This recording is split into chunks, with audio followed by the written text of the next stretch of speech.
Добрый вечер усім. Сёння идем на вечернюю імшу. Сёння четверг.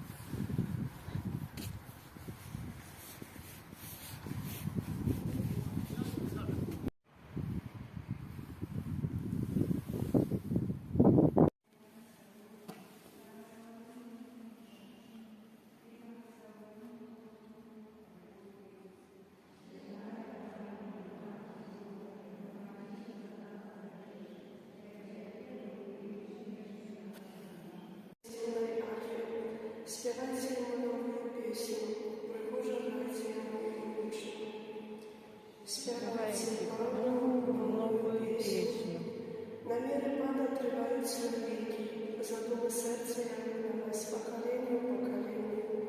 Щасливий народ і Богом Якова Йосипа, народ, який вибрав собі спадщину.